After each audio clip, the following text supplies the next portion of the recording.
Okay, so I'm gonna do this live for you, my patrons, because at this point in the day, it would take more time than I would like to record, then render, and then post. So I'm just gonna do it live. Screw it.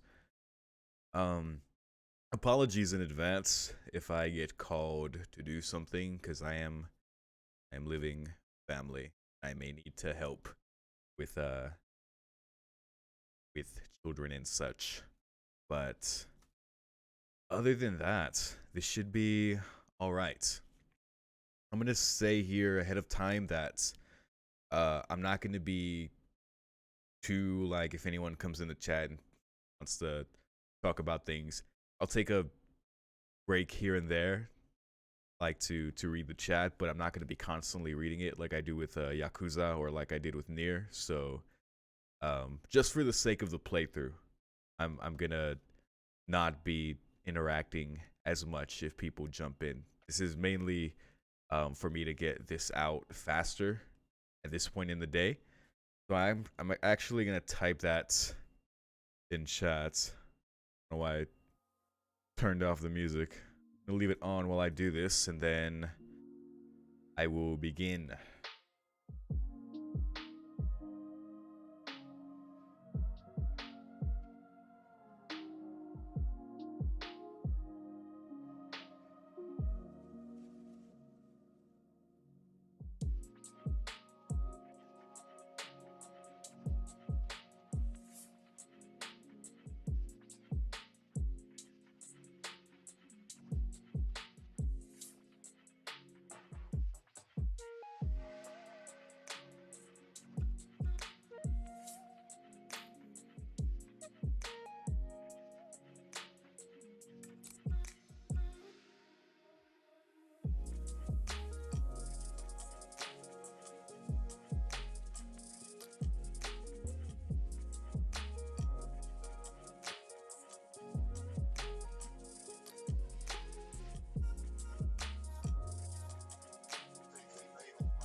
Okay, I'm just leaving that in chat because I just went over this, but I know people are gonna maybe jump in here and there, so I want to leave those messages there because I am treating this like like I'm just playing regularly. But come on, I have to acknowledge when things are said at times. I just want to be upfront in saying that I'm not for unless I ask about like route stuff. I'm not for just getting hints about that. So that being said, I think I will begin. So let me.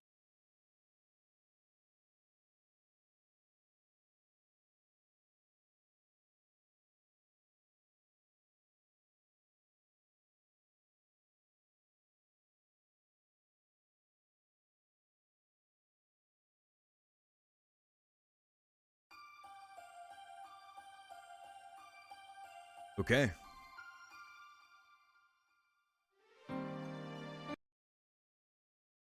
I could listen to that opening all the time, to be honest.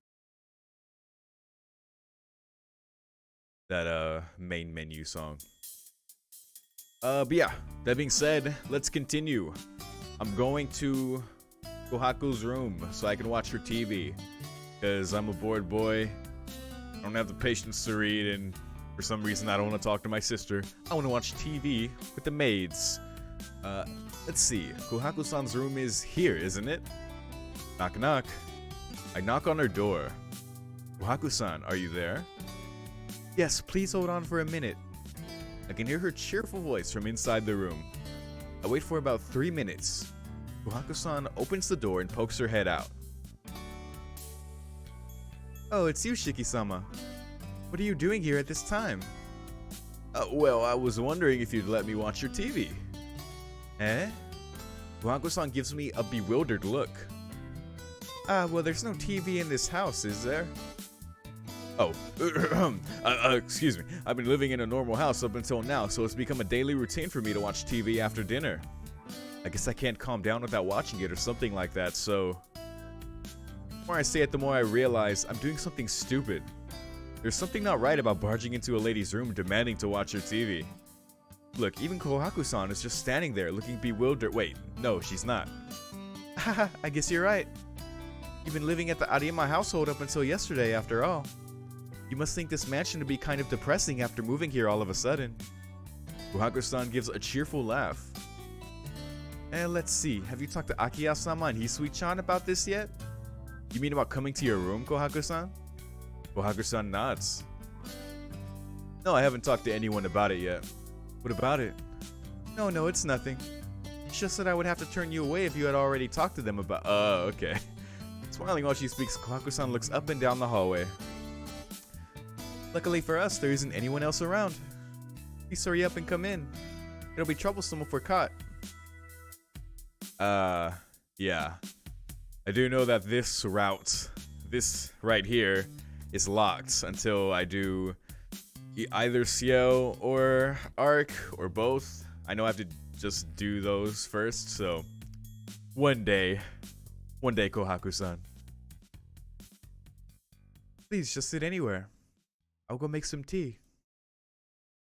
Coughing to clear my throat, I take a seat. There are all sorts of little things in Kohaku-san's room. It might be thought of as a bit messy for a girl's room. There aren't really many things you could call cute, and what she does have is a lot of things that don't look very useful. Rather, it has an atmosphere of a room belonging to an orderly, scholarly person. Buried in the miscellaneous objects, I find the TV. On top of the table is the remote. Maybe Kohaku-san has been watching the TV until just now. Thanks for waiting. Tea is fine for you, isn't it, Shiki-sama? Thank you. Please don't mind me too much. Oh no, not at all. I'm sorry I can't do much to treat you. Kohaku-san says so, smiling warmly. Why are you so cheerful? And why is your sister such a robot? What happened to you? So the TV.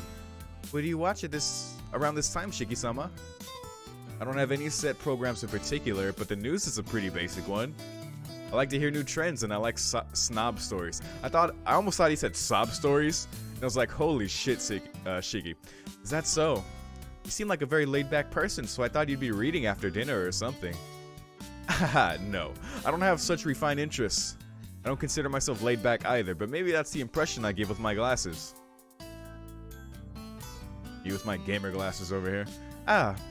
You wear glasses, Shiki-sama. Akiya-sama didn't say anything about that at all, so I was quite surprised when I saw you at the door. I see. I haven't met Akiya since I started wearing these glasses. These glasses are just for show. I guess you could say my eyes are bad, but I think my vision is better than that of most people. Yeah?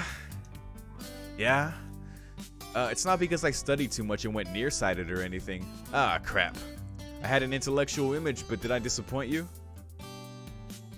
Not at all. That is an intense blush. Are you okay? I enjoy watching TV more than reading too. I'm glad that you're an energetic person, just like I thought you were. Yeah, thanks. I'm a little embarrassed. Faced directly with Kohaku-san's carefree smile, I can't help but feel a little nervous. I'm sorry. Came to watch the news, didn't you? Kohaku-san switches the TV on. It's already 9 o'clock. The news, as it usually does, reports the day's events with a little exaggeration. Oh dear. Looks like there's been another one of those serial murders. Oh. Yeah. That's a thing. Totally unrelated to the story, I'm sure. Kohaku-san says to herself while sitting next to me, sounding not the least bit concerned. The news is running a special feature on the serial killings. The serial murders, which began in the neighboring town, are now beginning to be concentrated within this town. So, her reaction to that is interesting. She seems maybe desensitized to some extent. Whether it was, she might be on the opposite, like, is her happy-go-lucky demeanor a facade? Does she feel as empty as her sister seems to? It's a pretty simple story. Late at night, he attacks young girls indiscriminately, and in the end, he drains their blood. Vampire. It seems like last night's victim is the 9th one so far. I wonder what the police are doing about it. Who knows? It would seem pretty easy to catch a murderer who comes out at night, but maybe he's really careful so they can't trace him. You could be right. Clues about murderers build up as they kill more people, so if they haven't caught him even after 9 murders, must be really carefully prepared for the killings. Careful killer, huh? To be clear, I don't know who's talking right now, so I don't know which voice I'm supposed to do. But aren't these killings spontaneous crimes? Quite strange to think of them as being carefully prepared. You're right. If there's no evidence left at all, then maybe he's not a random killer at all. I can only think that he's got it all planned out from the start for execution. Ah, I see. But then what would be the point of killing those 9 girls? Are they friends of his? Acquaintances? Probably not. If there were connections like that, then I think the police would have realized it by now. In the end, I suppose it's an incomprehensible case without motive or connections. Kohaku-san says all of this disturbing stuff with a smile. Seems like she's not really worried about this case, yeah. Granted, I understand being desensitized by an insane amount of bad news in the news, which is an unfortunate byproduct of just this information age, but I don't know. Clearly that's a thing with the character. It might be a facade. That smile. That :D smile.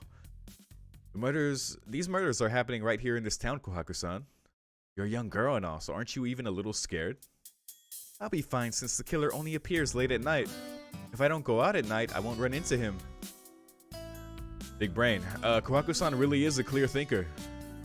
It is perhaps a bit of a raw explanation, but I suppose that's how a mere news story should be treated.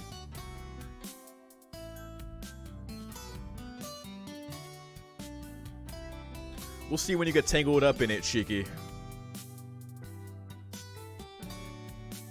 Sorry for intruding on you. I'll be counting on you again the next time I feel like watching TV. Sure, I'll be waiting. Dude, go to a doctor. Get that blush checked out. Kohaku-san looks up and down the hallway. I'd like to escort you back to your room, but Hisui-chan is waiting there, so I'll have to say goodbye here. Okay. Good night. I had no idea bedtime at the mansion was at 10. Apparently, there's some kind of unwritten rule here that one is not to be out of their room after 10. Huh. Still so formal here, even with the old man gone. Well, I guess it's only natural. I'm also getting tired from my unfamiliarity with this mansion, so I obediently return to my room. Fair enough. When I return to my room, my bed has been made. Did Hisui do it while I was away? Glad she did, but it's really more than I deserve. I scratch my cheek. Then, are you there, Shiki-sama? I can hear Hisui's voice along with the knock at the door. Oh, I did it a little too enthusiastically. Yeah, I'm here. Come in. Excuse me. Good evening. Thanks for making my bed, Hisui. Hisui quietly nods in acceptance. Just as I thought, I'm not used to this. Is there anything else you want to tell me? No, nothing from me, but Akiya-sama has instructed me to answer any questions you may have. I see. There are many things I want to ask, but I'll probably get to know them as I continue to live here. Yeah, what I want to know right now before I sleep is it true that the curfew here is 7? Yes. The main gate is locked at 7, and all the entrances to the mansion are to be locked at 8. It is also a rule that one must try not to go walking around in the mansion after 10. What happens in the mansion after 10? Not even walking around in the mansion? Well, I've got no complaint with that, but isn't that kind of harsh? Akiya and I aren't children, so I don't think you have to go that far. Indeed. It is a rule, however, so please abide by it. You are aware of the recent disturbances at night, are you not, Shiki-sama? So I get that that's the excuse, but why in the mansion? What's going on here? Yeah, that vampire thing Arihiko was talking about. As long as something like that is happening, I guess it's better to be safe than sorry. What else? Oh, do you mind if I ask an off-topic question? Yes, what is it? I'd like to know what kind of work you and Kohaku-san do around here. Okay, Subaru. I am here to serve Shiki-sama's needs, and my sister Kohaku to serve Lady Akiya-sama. In our spare time, we do the maintenance chores around the mansion. Is there anything more you would like to know? To serve, so that's what it is after all. My shoulders suddenly feel heavier. It seemed completely natural to Akiya when she said it, but I'm nothing more than a normal high school student. I have no interest in having a girl around my age serving me, at least not for now. There's an interesting comma to that. By serving me, you mean you're a personal servant? Yes. Please do not hesitate to ask anything of me. Well, I get it. Going by how Akiya was talking about you, it doesn't seem like I can dismiss you, so I'll just obediently let you serve me. Is there anything in particular you would like? Nothing in particular, but could you stop calling me Shiki-sama? To be honest, I get chills down my back when I hear it. I would find that weird too. But Shiki-sama, you are my master. That's what I'm saying I hate. I've been living a normal life up until yesterday. I have no desire to start living a life where a girl my age addresses me with sama. I see. Hisui's response was less than enthusiastic. Just call me Shiki, and in exchange, I'll call you Hisui. Let's do away with the formalities and be more casual with each other. Still expressionless, Hisui lowers her eyebrows as if she's being troubled. Oh wow, but you are my employer. It's not like I'm hiring you. You're the one doing the things I can't, so you're the great one. I see, Hisui gives another unenthusiastic reply. Looks like I won't be able to talk her into it in just one day. Anyhow, that's how it is. Don't be so formal towards me. I'll be grateful if you tell that to your sister Kohaku-san too. Very well, as you say, Shiki-sama. Expressionless Hisui bows her head. She completely failed to understand. Yeah, she just straight up said it again. I will be leaving now. Please rest now for tonight. It's gonna be a work in progress with that one. Bowing, Hisui puts her hand on the doorknob. Oh, I forgot to ask something. Hold on for a second. Running towards the door, I put my hand on Hisui's shoulder before she leaves. In an instant, Hisui's arm pushes away my arm with incredible momentum. With a whack, she slaps my hand away and leaps back. Eh? It's so sudden that's the only thing I can say. Hisui is expressionless, but she glares at me fiercely. You done fucked up, Shiki. Eh, did I just do something wrong? Damn, she's got the unhealthy blush too. I'm very sorry. She sounds very nervous. I'm not used to being touched. Please forgive me. That's totally fine. Isui's shoulders are faintly trembling. I feel like I just did something really terrible. Yeah, I'm sorry. I apologize without thinking. I don't understand why myself. I just feel sorry for Hisui and I lower my head. I mean, yeah. You couldn't have known she would react that way, but yeah, apologize. Whatever. Hisui says nothing. I get the feeling her stare is calm again. You have nothing to apologize for, Shiki-sama. I want to hug you. I am the one to blame. But you don't like to be touched, so it would be like an air hug. Whatever comforts. No, well, maybe, but I just... scratch my head. Hisui stares at me, pausing only to blink for a second. What was it you wanted to ask me, Shiki-sama? That's right. I stopped her because I wanted to ask her something. Oh, I wanted to ask about Akiha. Doesn't she go to a boarding school? It was only during middle school, Shiki-sama. From this year onwards, Akiya-sama has special permission to attend school from home. You mean she goes to school from here? Yes, but it is uncommon for her to come home before dusk like today. Really? I guess that makes sense. To greet us? Akiya-sama has practice up until dinner, so she is always home before 7. Practice? Practice what? Today is Thursday, so she would have had violin practice. Ah. Eh? Usually, she is able to return before dinner on weekdays, so if you have anything to say to Akiha-sama, please let Nessan know after dinner. That's her playing in this song. Oh god. Hisui bows to say goodbye and leaves the room. Violin practice. What on earth is that? She's not some upper-class lady or something, so why should she have to do something as bothersome as... Oh wait, she is an upper-class lady. Yes, come to think of it, my sister, Tono Akiha, is a natural-born upper-class lady. In my memories, she was always the obedient, ever-uneasy sister who'd always follow me around. As a child, Akiha was always quiet, never having even the courage to express her own desires. She was a frail girl who would always live in the fear of a scolding from our father. Yeah, people really do change after 8 years. After 8 years, I become the me I am now. Akiha has become the Akiha of right now, too. 8 years is a long time. It's half of our lives up until now. Right. I was absent from this mansion during that vital period where a child becomes an adult. Sorry, Akiha. I think things would have been better if I had been with her during those 8 years. I unconsciously mumble an apology. Huh. How do I say your name? The hell is that symbol called?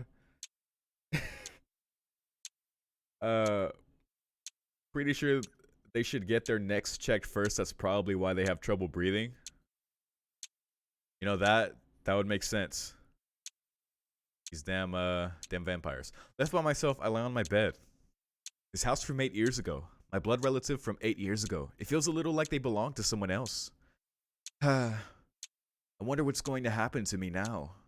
Grumbling to no one in particular, I fall asleep.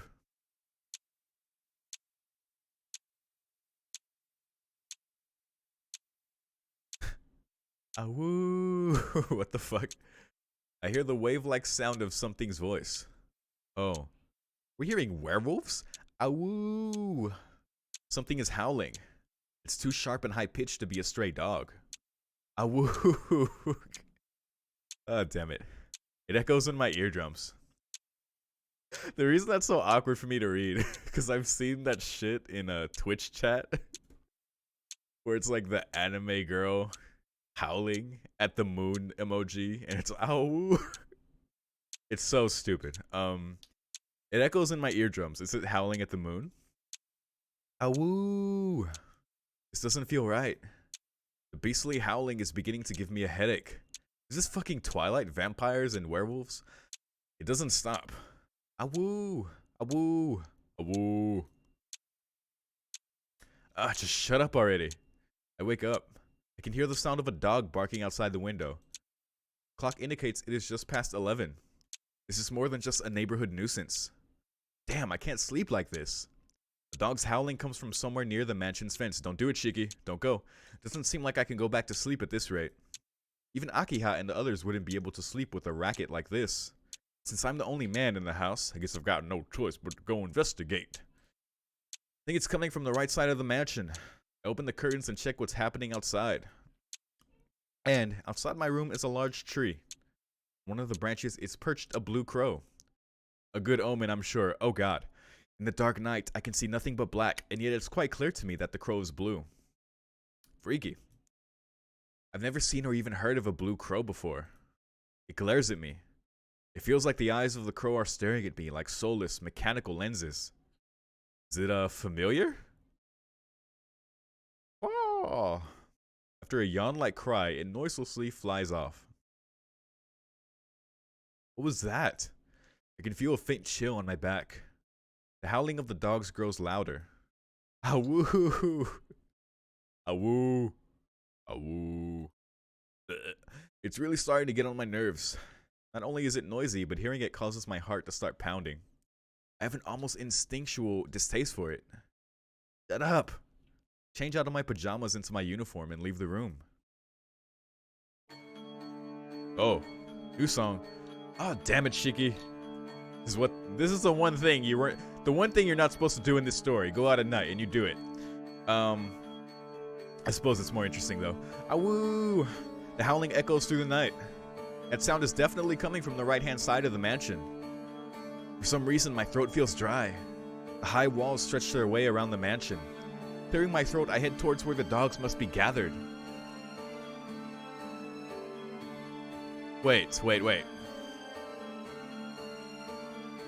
So, okay, after I finish... Thank you, Alpha. Alpha says, my animal noises give him life. And kill him inside. Fair. By the way, I'm doing this part live for people watching on YouTube. I'm not going to usually do it like this. I'm just doing it like that for today. But yo. So when I edited the first part of this playthrough, I obviously reread the intro again. And it totally takes place because it mentions like the forest around the mansion, right? And it mentions like someone... But at the very end, it mentions like the moon looks so beautiful. Wait, do we legit have werewolves? And who the hell was I at the very beginning? Did that character turn into a werewolf? I'm super spitballing here, but... Because I was like, oh, I guess that scene is unrelated to the Tonos, but no, it's totally not. It's the mansion, it's the forest around, and then the murder happens. But I don't know if that happened before or if that happens later. We'll see. I arrive at where the howling originates. Huh? Oh, woo! The howling doesn't stop. There are no signs of any dogs. All there is a person. Under the light from the streetlight that carves apart the darkness stands a man in a dark coat. Oh, lovely. The howling is coming from right beside him.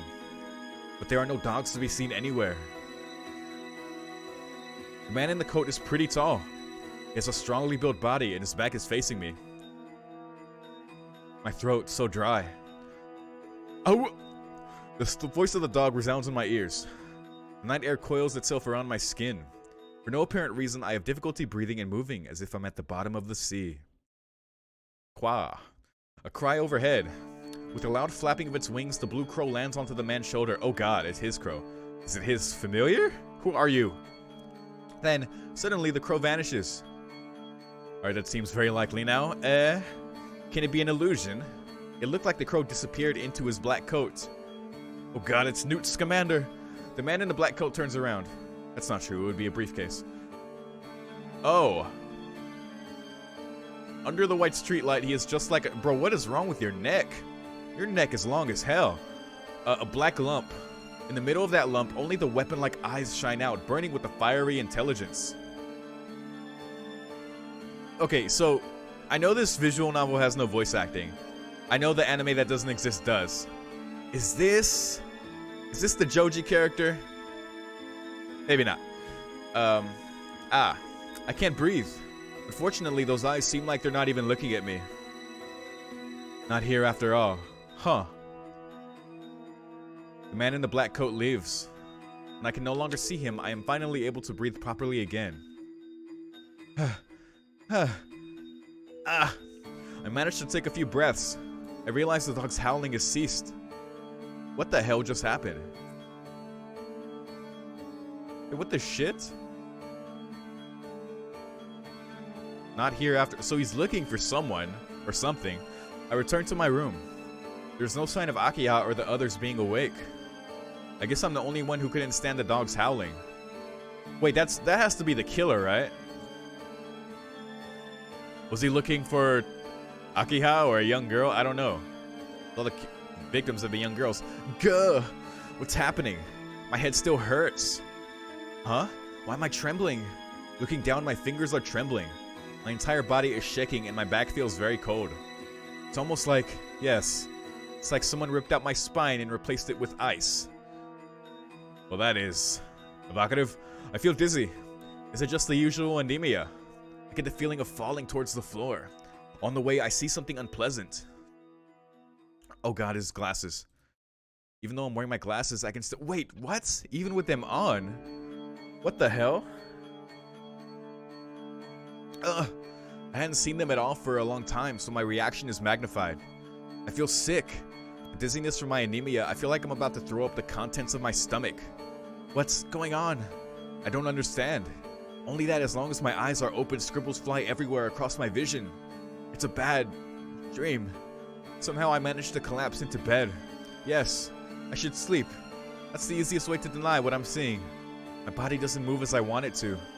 All I should do is lie here and fall fast asleep like a corpse. Well, I don't know if that's comforting for you, Shiki, but I guess that's the point. Oh god. Computer Worm says it is the Joji character, but not in the anime that doesn't exist. Rather, in the parody. In the parody. Interesting. But it's nice that I kind of got that vibe. Underscore says moon aliens are canon though. Interesting. It's always the damn moon. Sensei told me my eyes could see the points where things could easily be broken. And if that thing were to be a person, then what I would see would be their vital spots. Lines which, if cut, could break something apart without any effort. With those lines, even things as hard as steel could easily be cut. In other words, everything in existence has its destiny of breaking internalized within it. This is something inescapable for anything with the physical form. Cheeky. That's what Sensei had said. I was still a child back then. I remember finally understanding what she meant and getting scared. In other words, the world is full of cracks, and it should collapse at any instant. There are scribbles all over the ground, and there's a possibility that the earth would start breaking apart if I walk over it. When I realized what she meant, I thanked Sensei from the bottom of my heart for the glasses she gave me. I couldn't have gone on living if I had continued to see the lines all the time. The points where things could easily be broken. There isn't a single advantage to being able to see them. Not yet. Though I'm sure Shiki obviously doesn't want to kill people, even if they're bad guys, but what even is the bad guy at this point besides werewolf Joji Nakata at this point? Good morning. I hear an unfamiliar voice, though apparently the howling was coming from beside him. Interesting. We'll figure out what that means later. It is morning. It is time for you to awaken, Shiki-sama. Oh. Stop calling me Shiki-sama already. I told you yesterday, it sends chills down my back. I wake up. Isui stands far from the bed like a statue.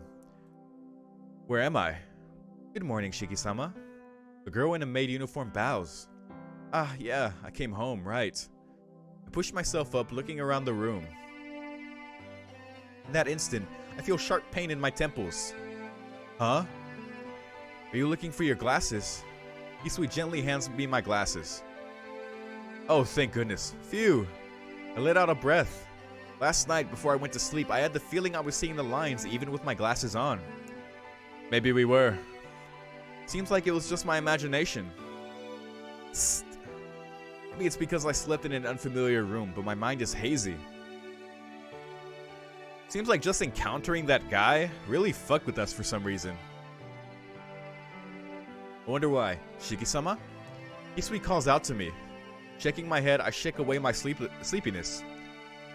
Good morning, Hisui. Thanks for coming to wake me. There's no need to thank me. It is my duty to come and wake you, Shiki-sama. Hisui gives a plain and completely expressionless response. Even in an unfavorable light, I think Hisui's features are beautiful. It should be wonderful for such a girl to wake me every morning, but as Hisui never smiles, I don't feel that happy about it. What a shame. If Hisui only had half of Kohaku's brightness, she would be really cute. Do you need something? Realizing I am looking at her, Hisui stares straight back at me. No, nothing at all. Waking up with you there makes me feel like I'm really at the Tono mansion. Now then. Getting off the bed, I stretch out both arms. Beautiful morning. Suddenly, I realize I'm wearing pajamas.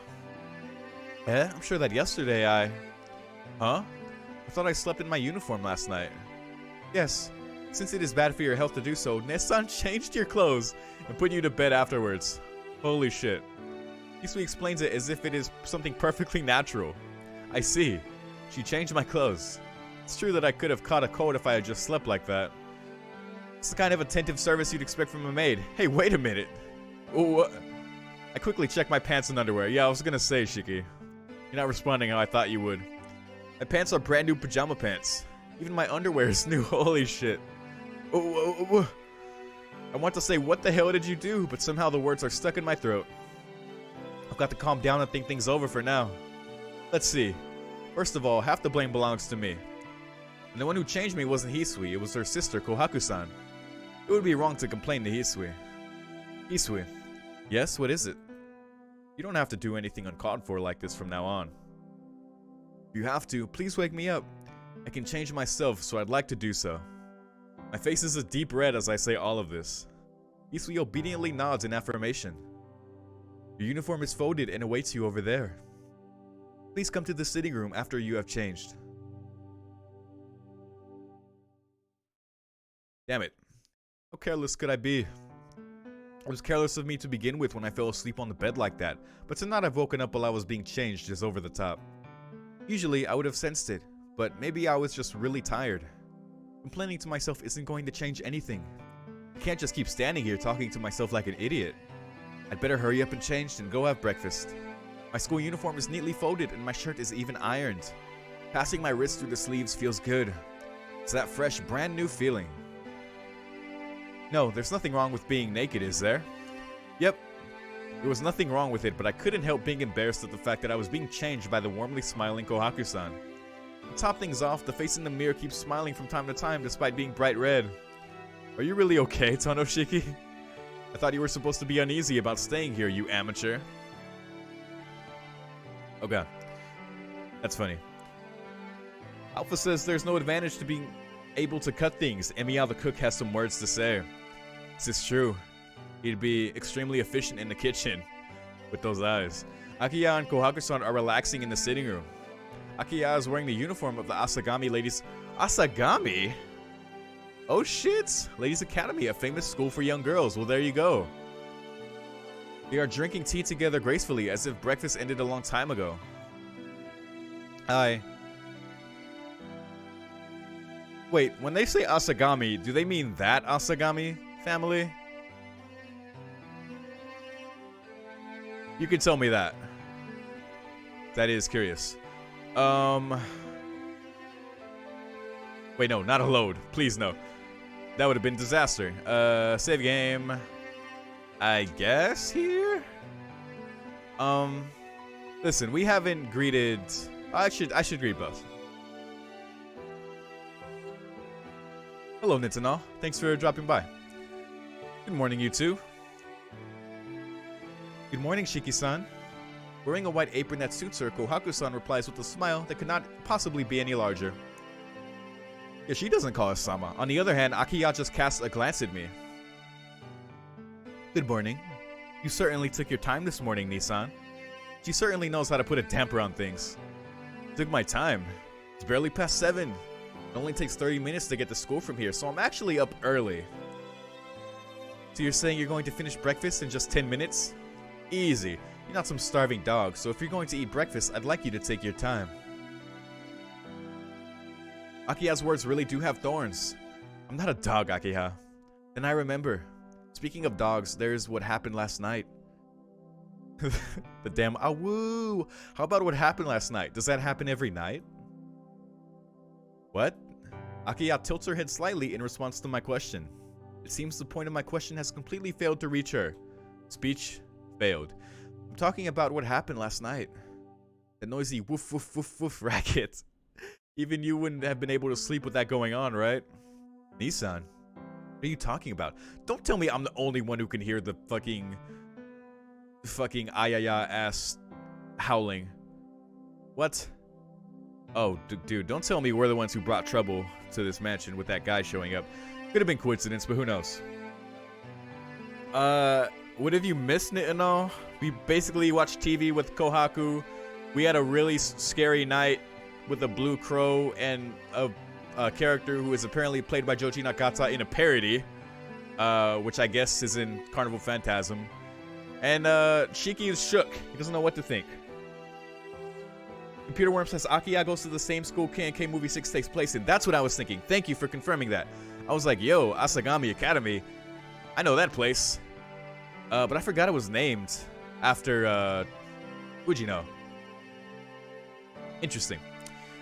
What? I'm talking about last night, of course. Around 11 at night. Some stray dogs were barking their heads off. Akiya and Kohaku-san exchange looks, and then together they both look back at me. It's like they think I'm some kind of nutcase. I can't just let this slip by. Fine, I'm not asking you anymore, Akiya. Kohaku-san, it was really noisy last night, wasn't it? Was it really? I did think the wind was quite strong, but the only unusual thing I found while looking around late at night was you, sleeping in your uniform on top of your bed. Oh god, please don't tell Aki how you changed me. Ah, yes. I'll be more careful from now on. What? What happened? Oh god. Oh, nothing in particular. Shiki-san just had bad sleeping posture, that's all. Kawaku-san dodges Aki's question with a smile. Thank you. Come to think of it, Kawaku-san is calling me Shiki-san now. Yeah, not Sama.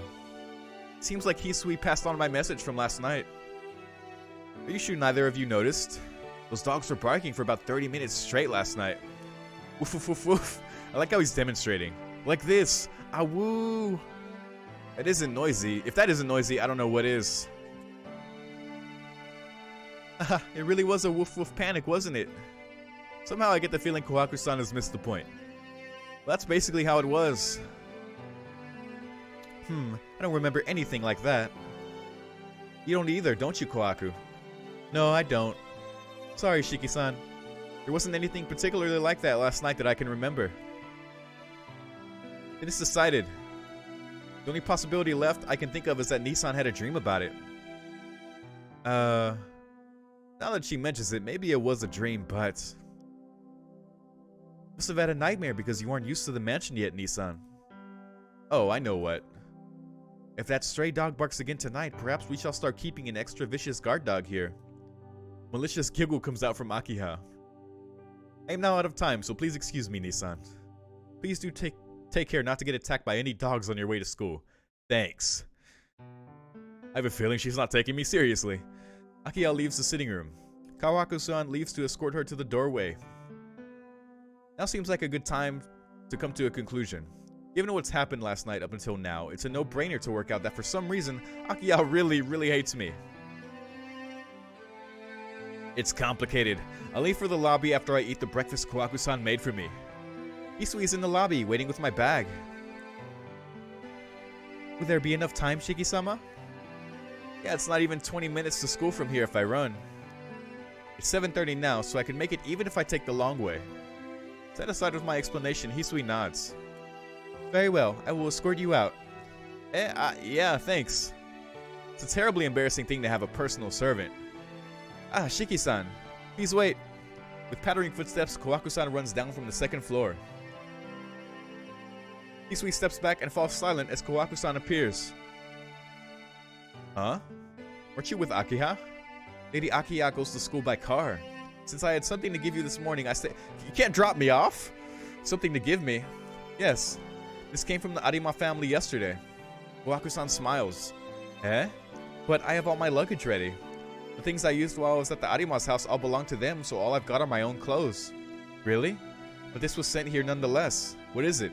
Kawaku-san hands me a thin wooden box, perhaps 20 centimeters long. Inside it, a knife? It's not heavy at all. Kawaku-san, I've never seen this before. Well, apparently it was left to you by your departed father. It was to be given to you in the will. $100, it's a knife. By my old man. I can't feel anything about that. What's the old man who expelled me from his mansion 8 years ago doing, leaving me things? Oh well. Kawaku-san, please take it to my room for me. Kawaku-san is staring intently at the wooden box. He seems almost like a child who wants a toy. Stare. Is that just like an anime trope? I remember that being a thing in Konosuba. And maybe in Re:Zero 2, the whole stare thing. No, she is a child. I get it. You want to know what's inside, right? Oh, not at all. I merely wondered for a moment. Like I said, you do wonder what's inside. Alright, let's open it. 1, 2, 3. With a dry sound, the wooden box opens. Inside there is a 10 centimeter bar of thin iron. Alright. I didn't say who I was betting the $100 to. To myself. Thin iron. It's an iron bar? Undecorated and worn, it has finger marks all over it. The old man must have really hated me to leave me a piece of junk like this. No, Shiki-san. It's a fruit knife. Oh! What the fuck, Shiki? So it is a knife. I don't owe myself $100 then. Yay? Kawaku-san takes the iron bar out of the box. See, isn't it one of those folding knives? 1, 2, 3. With a pachink, a 10 centimeter blade pops out from the bar. How convenient that we got a knife there. Nidanal says, oh, that character, cool. Yeah, he did seem pretty cool. His neck was long as hell, and he seemed to be possessed by the blackness that covers Greed's body in Full Metal Alchemist. Computer Worm says, by parody, I meant Carnival Phantasm. Yes, the Howling scene actually has a skit that parodies it. That's amazing. Nidanal says, seems like everyone has twin maids these days. Akiya, Iliha, Amelia. I know, that's so true. Alpha Extreme says, wait, is this the Ever After OST, or am I just forgetful of fish? Okay. Don't spoil things, but I guess you can answer that. I see, it certainly is a knife. It's old, but it seems pretty solid. The year and the era it was made in is written on the back. Wakusuna replaces the blade and hands over the knife. Cool. I'm sure it will be useful in the near future. Certainly there's a number written on the grip. The character 7 and under it the character Knight. Huh. 7 Knight. Nesan, there is no era by that name. It just says Nanatsu Yoru. Surprised, I turn around. Hisui, who had been silent until now, was looking at the knife over my shoulder. Nosy. You surprised me, Hisui. You should say something. You don't have to look over my shoulder like that, you know? If you want to see it, I'll show it to you. The blush. Hisui's cheeks suddenly become a little redder. But please excuse me. That knife is so beautiful that I could not help myself. Beautiful? You really think it's beautiful? Looks kind of beat up to me. Not at all. The tempering of the blade is masterful. I think it is a knife with its own proper history. Interesting. Really? It looks to me like a piece of junk. Jeez, Shiki. I mean, it was left to you. I know you don't really think much of your dad leaving you something, but it seems pretty cool. Since Hisui seems so convinced, I begin to feel the same thing. In its own way, I guess it's not such a bad inheritance. I think it's cool to have, like, a unique blade. I don't know, there's something cool about that. 7 Knights? Maybe that's the name of this fruit knife. Maybe it's because I'm a weeb. Maybe, though. I can't imagine him naming a knife like that. Whatever the case may be, it's obvious that it's an antique. So a blade named 7 Knights. Well, in any case, I believe in taking what's given to me. I replaced the blade and put the knife in my trouser pocket. Shiki-sama, have you enough time? I have to get going. Well, Kuwaku-san, thanks for the delivery. You're welcome. Kuwaku-san smiles and waves. Leaving the doorway, I pass through the garden. As I pass out the main mansion gates, I sense a commotion. What's going on? Sounds like something happening on the other side of the mansion. I heard that someone found bloodstains on the road east of the mansion. Oh. Bloodstains? You mean leftover blood? Yes. Well, what kind of question? There was blood on the mansion fence too. The police came to inquire about what happened last night while you were sleeping, Shiki-sama. Does that mean someone died? No, all that has been found are the bloodstains. Well, that's horrifying. The east side of the mansion. That's around where the man in the black coat was last night, of course. Bloodstains, traces of blood. Bloodstains, traces of red. Come to think of it, I get the feeling I saw something red. Shiki-sama? No, it's nothing. Shaking my head, I shake off the bad images. Well, I'll be going now. Thanks for seeing me off, Hisui. Goodbye. Please take care on the way. Hisui bows deeply. Not sure what to take care about, but she's probably just worried about my health. Yeah, thanks. You take care too, Hisui. It's only right to repay good intentions with good intentions. With an energetic wave of the hand at Hisui, I leave the gates of the mansion behind.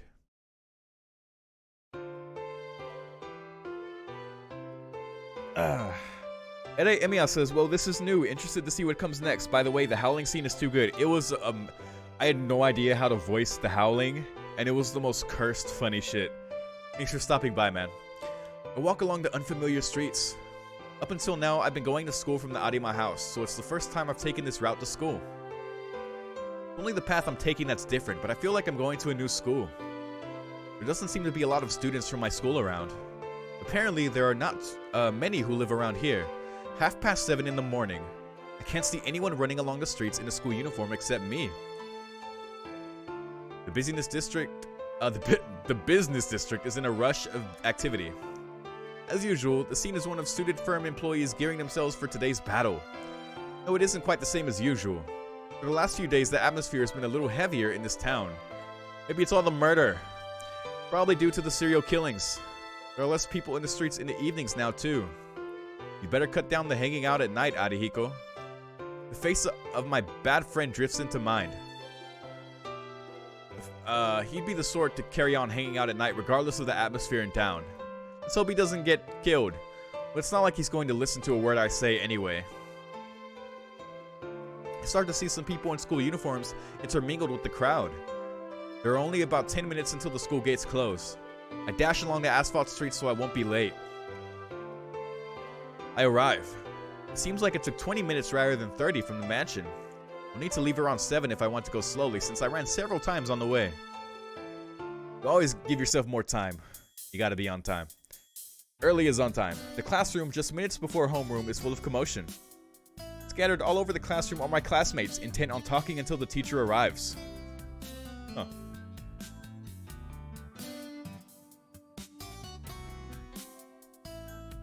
It's like a festival in here, even though there are only a few minutes left. I ease my way through to my seat next to the window. Then, yo! You're late, Tono. If it isn't my fuckboy friend. In short contrast to the otherwise pleasant classroom, there is someone awaiting with a big grin on his face. To be fair, he only looks like a fuckboy. He seems like a good guy. And in addition, good morning, Tono-kun. If it isn't my route, he's accompanied by someone very unexpected. Senpai, why are you in our classroom? Dumbfounded, I point to Ciel Senpai like I'm looking at a ghost. Huh? It's so unusual. I was just wondering if you were in class, so I decided to come over to see you, Tono-kun. Unusual? The seniors never come to the junior classrooms. There's all sorts of reasons, but the biggest one is that they're just too far apart. Oh, I see. Senpai nods with a serious face. Don't have to worry about that. Despite my appearance, I'm a fast runner. It takes me less than a minute to get to my class downstairs from here. Yeah, I bet it does. Ciel. I know who you are. Senpai emphasizes her point. I guess she's just not the kind of person who cares what other people think. Good whining, Tono. What's wrong with it anyway? Senpai's here because she wants to be. Arihiko, being Arihiko, plonks himself down on my desk and starts up a merry conversation with Senpai. I don't mind, but you ought to get back to your class 2 minutes before homeroom starts, Senpai. I feel tired for some reason. Sighing, I sit down. Inui-kun, it seems Tono-kun is feeling down. Yeah, he's probably feeling irritable because he's not used to his life after moving. Tono doesn't mind most things, but he's got a bad habit of throwing a fit when faced with things he doesn't understand. Really? Tono-kun doesn't look like the type to get angry. Nope, that's not true. Tono, you see, is usually pretty mature, but when he encounters something he doesn't understand, kaboom! Kaboom, is it? Yep. He'll change your opinion once you see him lose it, so you can't just trust him like that. You are the worst wingman. The two of them whisper to each other. Hey, listen. If you're going to talk privately, do you mind doing it in the hallway? I can hear every word you say when you do it on my desk, so there's no real point to it. What? You could hear us? Arihiko gives an exaggerated reaction of surprise. No one could stay angry after being hit with an act like that. What a dick. Senpai puts her hands to her mouth and I can't tell how serious she is. If it's Senpai, she may have actually intended to talk privately. That's terrible, Tono. Listening in on the lovey-dovey private conversation between Senpai and me. Oh, that's him saying that. You've sure got some nasty hobbies. Arihiko points at me. Seems we're still in competition over Ciel. Are you trying to pick a fight with me, Arihiko? Actually, please do. Right now, I'm more than willing. Arihiko shakes his head. Give me a reason. Of course not. You're my dear friend, right? I'd exchange fists with even my parents, but I have a policy of not fighting with my friends. I'm the very model of chivalry. I'm sure you said that for Ciel to hear. That's amazing. I guess chivalrous people could punch their parents in the world that's inside his head. See, that's a pretty rotten policy. Ha ha ha. Pretended to be depressed, but deep down you're the same Tono as always. Damn, I had nothing to worry about after all. Arihiko hits me a couple of times in the back. Arihiko, were you worried about me just then? Don't ask me trivial stuff like that, you dumbass. It's only good if I do it without you noticing. Okay. Yeah, he's a good friend. He's a good friend. Arihiko hits my back some more. We've been friends for a long time, but I still can't get a hold on this guy's personality. So how's your new house? Pretty heavy and stressful by the looks of it. Can't really say. I had a bad dream last night, and the people at my house gave me the cold shoulder. I see. Sounds rough. Arihiko nods with a difficult expression. And Senpai is silent, staring at us while we have our trivial conversation. Senpai? Tono-kun, you really do get on well with Inui-kun. Are you serious, Senpai?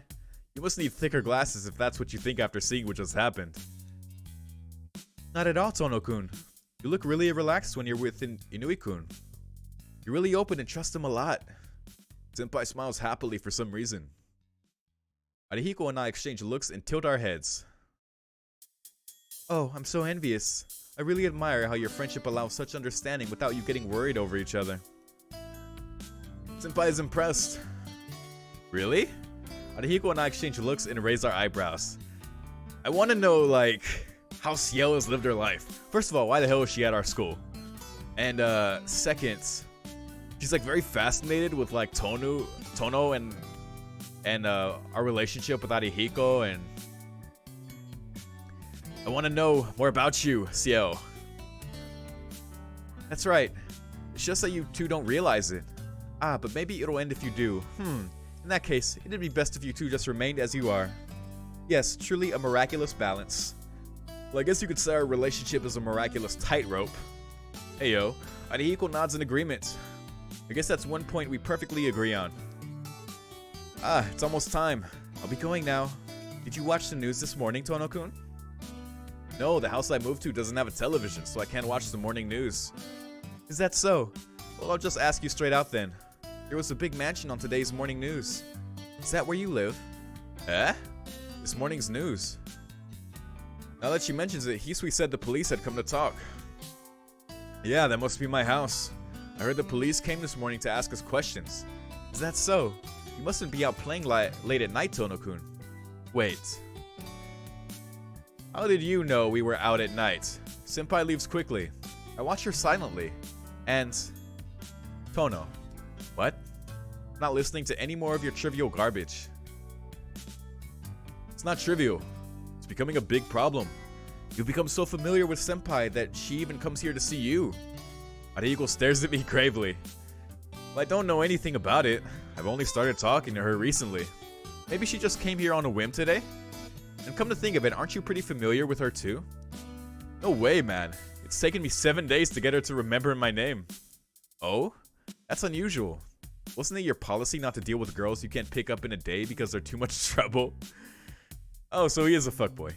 That's for normal girls, but Senpai is different.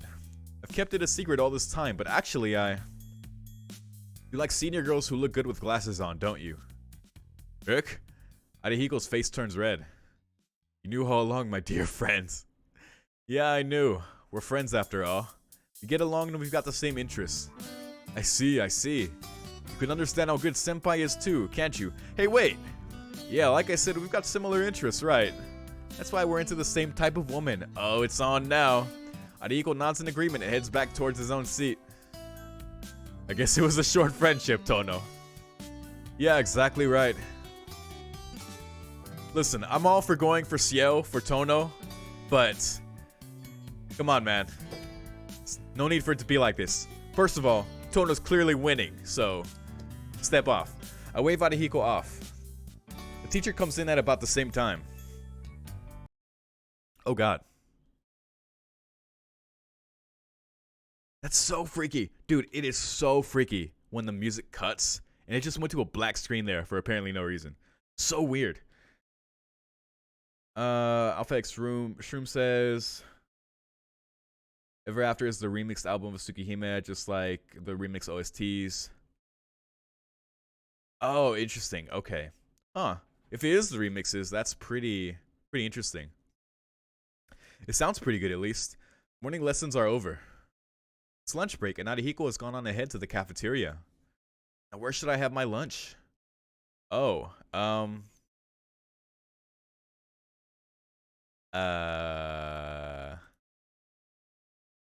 Oh, I see. Okay. So this is going to, I assume, will lock in my Ciel choice if I go to the tea ceremony room. Classroom. So cafeteria. I definitely run into Arihiko, probably. Classroom. Do I meet Ark? You see the stream title. I guess I'll go take a look in the tea ceremony room. I'm sure Senpai said something yesterday after class about having lunch there. If Senpai is there, maybe I can talk with her while having lunch. Most importantly, I enjoy having lunch with Senpai, and I'm also worried about the news story from this morning. Alright, gotta strike while the iron's hot and all. I head off to the tea ceremony room before Arihiko notices my plan. Devious, Tono, devious. I knock on the tea ceremony room door. After a brief wait, the door creaks open and Senpai pokes out her head. Huh? Tono-kun? Puzzled, Senpai tilts her head. Aren't you supposed to be on Ark's route? She doesn't seem annoyed, but it seems like she really doesn't understand why I came here. Would you like to have lunch together, Senpai? Holding out the bread I purchased at the cafeteria, I tell her why I am here. Lunch? Happy to hear you ask me, but... Senpai thinks over it, looking troubled. Things don't look good. Seems Senpai isn't very interested. Oh. I guess I've got no choice. I decide to employ a little strategy. I have curry bread. Eh? Senpai's face becomes bright and cheerful. I had a feeling about this from yesterday's lunch, but I am amused at her reaction. I'll give you this in thanks for yesterday's lunch, so why don't we eat together? Oh damn, Shiki, you are good. You are good. Yes, please. I've just put the tea on. Senpai hastily vanishes inside. Following her, I enter the tea ceremony room. Ah, as I enter, it becomes obvious why Senpai was hesitating back then. On top of the tatami mat is an already empty lunchbox. Ah, she already ate. Seems like Senpai has long since finished eating her lunch. Tono-kun, would you like green or English tea? Eh? Green tea, please. More importantly, have you already finished lunch, Senpai? Yes, just a little while ago. I slept in this morning, so I didn't have any breakfast and I was hungry all morning. It was terrible. Did you sleep in because you were out doing things? Huh? Ciel? I see. Well, you don't have to force yourself to accompany me. Sorry for intruding on you. I'll eat in the classroom, so please take your time relaxing. Eh? You mean you're not going to give me any bread? Senpai's sorrow seems to resound from the bottom of her heart. Oh. No, I mean, you must be full, right, Senpai? Not at all. I'm hungry. Doesn't appear she's just saying this to make me feel better. Really? Well, I'll be intruding then. Is this really okay with you, Senpai? The bread from our cafeteria really has no volume, you know. He's like, give me the damn bread. No need to worry. If it's food I like, then I can eat limitless amounts of it. Oh great, she's Saber. That bashful smile is most probably not from shyness, but from anticipation of the curry bread. She is a woman of many mysteries. That is the right description of her. Someone who could be so happy over one curry bread in this day and age could be quite precious. There is something precious about Ciel. But there's a lot we don't know about her. Senpai eats one while I have two, and we have tea afterwards. Kneeling on top of the mat, Senpai and I casually sip our tea. Computer Worm says, I hated the normal classroom music. I wasn't aware a remix existed. Yeah, that's interesting. I actually didn't know that. Didenal says, curry is the mapo tofu of Tsukihime. Amazing. So that's the meme here. Would have been great if it wasn't during lunchtime at school, but that's life. How's your new house, Tono-kun? It seems something terrible happened this morning. Yeah. Well, the inside of the house is really fancy, but there are these really noisy stray dogs at night. I guess it's also bad that there's no TV and no Japanese-style rooms, so there's nowhere to drink tea like this. What? A stray dog? You mean what happened at your house wasn't related to those serial killings? I don't really know. There's this really high wall all the way around our mansion, and they say they found bloodstains there. But listen, that's where... I saw the stray dog last night. Couldn't say it. Well, anyhow, it's got nothing to do with us. Let's stop talking about unpleasant topics, now that we finally got an opportunity to relax. Not at all. We're residents of this town, so I think the killings do have something to do with us. Holding your cup in one hand, Senpai casts a serious gaze towards me. It seems like I got mixed up who was talking there. Yeah, I guess that's true, but you'll be okay if you don't go walking in the streets late at night, won't you? There's been 8 people killed so far already, right? With that many victims, the police ought to catch the guy any day now.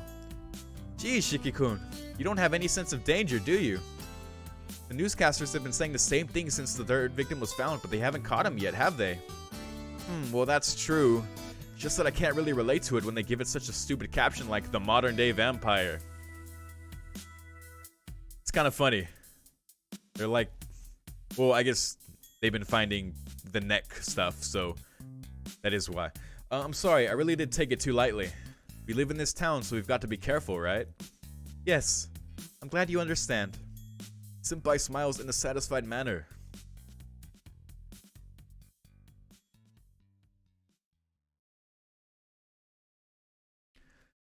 But Senpai, why are they calling him a vampire anyway?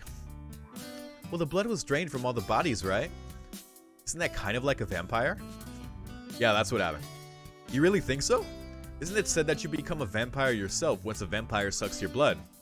These victims are all dead, but the corpses to prove it, so they don't really have to go calling him a vampire. Senpai laughs and nods. Do you really believe in things like vampires, Tono-kun? Hey now, you're a rock star. I'm just saying that's how the news is presenting it. If there really were vampires, there wouldn't be any dead bodies left, just like I said earlier. Yes, you're right. But can't you think of it like this? The people who were found dead died because they couldn't become vampires.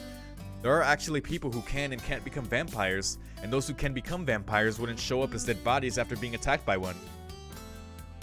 What a conspicuous thing to say, Ciel. Because they're still alive somewhere. Haha, that's what you'd call a horror story, Senpai. Oh, Senpai, how silly of you to say something so random like that. Yes, exactly. I'm sorry to say there's no punchline. Laughing, Senpai sips from her cup. While we are having our rambling conversation, lunchtime ends. 5th period. Feeling sleepy at the classics lecture, my gaze drifts outside the window, and a crow is perched on the classroom veranda. Oh great, not the blue crow from last night, but just an ordinary black one. With its black eyes, the crow stares inside the classroom through the glass window. It's true that it's unusual for a bird to perch there, but it's not like it's some major event. A good omen, I'm sure. Ah, suddenly it comes at me. Wait, what? My vision gradually goes white as my sense of balance goes crazy. Wait, what? My field of vision sways. It feels like something is building up in the back of my head and my brain feels heavy. Crap. I know this feeling. It's the precursor to an anemia attack. Oh god. The blood that's been building up inside the blood vessels in my brain forms black clots and slushes around inside my head, causing my vision to go black. That is nightmare fuel.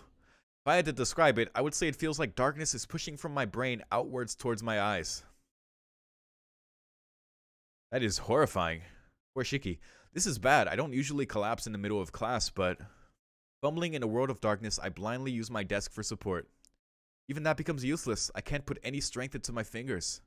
All I can do now is fall towards the floor. Holy shit. Excuse me, sensei. And something hits me roughly on the back. Tono's looking pretty bad, so I'd like to take him to the infirmary. Adehiko. At some point, Adehiko had come up to me. Thanks, buddy. Are you really feeling bad, Tono? I can hear the teacher's voice coming from his... Are you really feeling bad, Tono? No, I think I'll be fine. Man, he's totally out of it. Wouldn't it be better for him to leave early? Adehiko makes this outrageous proclamation loudly. I see. If you say so, Inui, then there's no mistake about it. I've already heard about Tono's health from Kunifuji-sensei. Toto, if you're not well, you may go rest in the infirmary or leave early. Sheesh. I don't know what's with him. It seems the classics teacher has complete trust in what Adehiko says. Come on, you can go now. Your face is pale and all, but no one's going to know you're feeling bad until you tell them, you know? Adehiko hits me in the back grumpily. I'll be leaving early then, sensei. Classics teacher nods solemnly. Sorry about making you worry needlessly, Adehiko.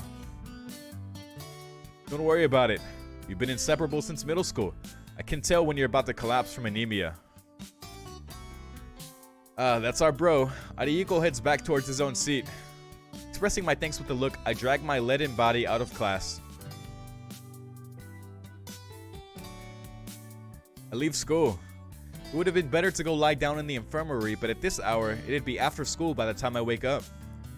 That being the case, I decide that I'd better go lie down at the mansion, even if it means pushing myself. Phew. I think I'm feeling a little better. I breathe in the outside air and feel a little rejuvenated. Sheesh. I'm surprised at my own body. 8 years ago, the price of recovering from that near-fatal injury was becoming prone to sudden anemia. Okay, hold on.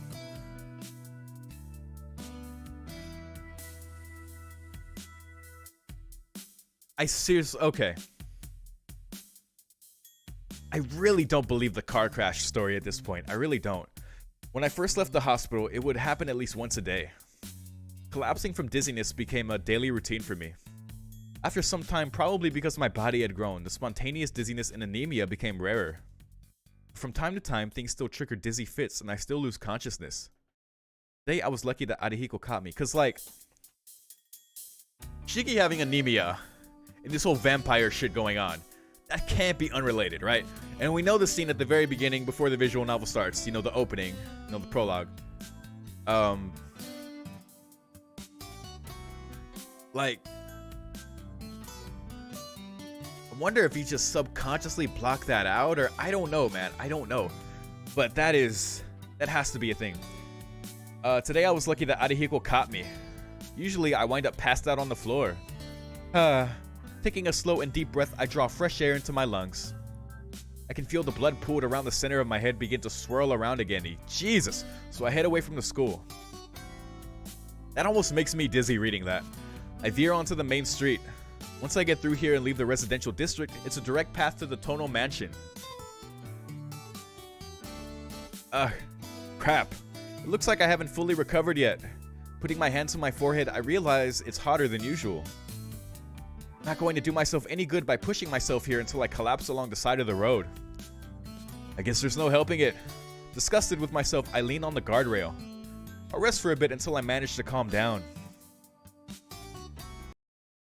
I don't have much to do, so I just stare idly around the street. It's just past noon on a weekday, but the street is filled with passers-by. Crowds of walking people. Nameless people without personalities walk straight ahead without even casting a glance at the people walking beside them. Even though there are so many people here together in this crowd, in the same space, they only see one thing. Everyone is their own main character, so they only live the day from that perspective. And so, without really interacting with anyone else, they each end the day by themselves. In a way, you could say it's a very lonely thing. I begin to think melancholy thoughts, perhaps a result of my fever. That's an interesting thought you just had there, Shiki. I mean, that is true. Everyone is kind of the main character of their own story, and in that sense, can be kind of lonely. I begin to think, yeah, okay. Guess I'll go home now. I feel calmer, and all I'm doing here is wasting my time with pointless thoughts. Getting up from the guardrail, I resume heading home to the mansion so I can rest. That is, until I see her. Oh, damn. Casually. All I did was casually cast my gaze into the crowd, but my vision freezes. It's that girl. Why are your eyes red? I want to know about you, Ark. Thump. Golden hair and red eyes. Her clothes are white, as if they are a symbol of herself. Thump. My pulse races. My veins and arteries spring into action. My nerves split one after the other. My spinal cord goes berserk as if it is about to leap out of my back. Thump. The girl walking in the crowd is just beautiful. Distant dizziness comes back to me. My consciousness swims, falling. Thump. I can't breathe. My fingertips tremble. The blood isn't reaching them. My whole body feels cold, like I'm freezing to death. Thump. My heart beats in a rush, urging me to hurry up. I can stand it no longer, and unintelligible words escape my mouth. I can't think. My brain tells me only one word. Just one word repeating in my brain. Her. That girl. I'm going to.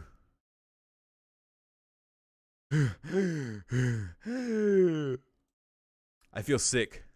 I can't breathe. It hurts to breathe. For some reason, I can't remember how to breathe properly. Jesus, Shiki. Wheeze, wheeze, wheeze. My throat is burning. My eyes are about to burst. My palms are soaked. Knees weak. I feel so cold, but I'm drenched in sweat. Gee, calm yourself. I have to follow her. I have to follow that girl. Chase her, chase after her, and talk to her. My frozen feet begin to move. My breathing is ragged like that of a beast. I chase after the girl in white. The girl walks slowly. She doesn't realize I'm following her. If I run after her now, I can talk to her. Talk to her and ask her name. Ask her name? Who am I kidding? I know very well that that's not what I want to do. I know, but I don't know. It looks like I want to do something else, but I can't precisely put what I want to do in words. The inside of my head is misted over like a rain cloud. What the hell are you talking about, man? Is her existence just like bewitching to Shiki for some reason?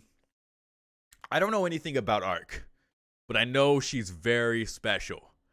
I don't know why, but she certainly, yeah. My throat is hot. I can't breathe. So what? It's only natural, right? I've just seen that great woman. It would be impolite not to get excited, wouldn't it? Because, you know, she has the whole, like, blonde thing. Her eyes are just red, like crimson red. Like, she's just by design, she's just completely different from everyone else around her. Yeah, everyone's like, oh shit.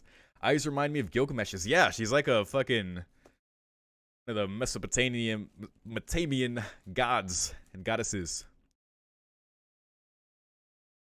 Man, all of the Arc hype. Stop her and ask her name? Huh. Give me a break. I'm not a kid after all. I don't fully understand it, but there is only one thing I must do. I walk with my hands in my pockets. My fingers feel steel. Okay, Shiro. How fortunate. The tools are all here. She walks. I'll leave plenty of room between us, so she won't notice. You're basically stalking her now, so the other people around us won't suspect.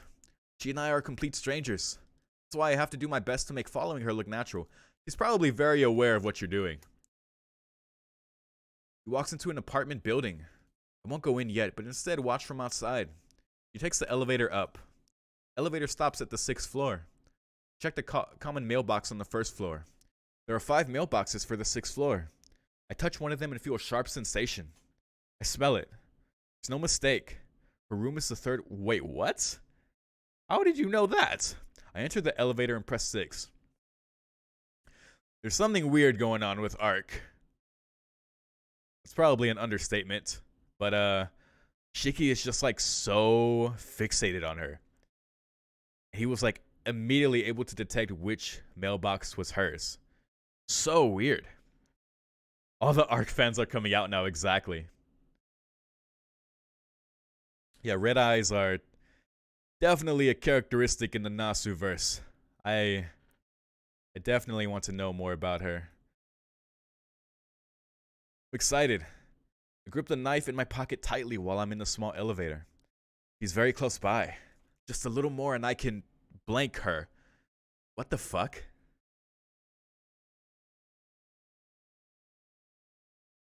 Just thinking about it makes me feel ecstatic. My whole body feels like a sexual organ just before climax.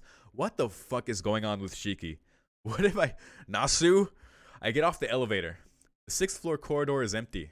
This is good. Quickly, quickly. I want to do it. I arrive in front of room 3. I'm about to press the doorbell when I stop. These glasses are in my way. Can't do what I've come to do with that. Wait. He wants to kill her? Is that what he means? Yo. Holy shit, Shiki. Why, he just instinctively wants to kill her, it seems. What the fuck? It's a promise, Shiki. You should never cut those lines thoughtlessly. Long ago, a woman once told me such a thing. But right now, neither her name nor her face comes to mind. Slowly, I remove my glasses. I can see the black lines. And not just them. Has something happened to my eyes? Apart from those abominable lines, I can see points. Like black holes. Countless numbers of them. I don't know myself. What I'm trying to do. Why I'm trying to do this. What does Tonoshiki want to do with that girl? I don't know. Still not knowing, I push the doorbell. Yes? I hear the voice behind the door, and the door opens a crack. In that instant, I slip through it. The girl says, no, she tries to say. She will never get to finish what she tried to say. Because I cut her apart before. What the fuck? Cheeky! What? Thump thump. In that instant, I slip through the door. Not taking even a second, I draw the knife across the lines running throughout the girl's body. Shiki! Stabbing. Slashing. Piercing. Driving. Splitting. Into pieces. Completely and utterly, I kill her.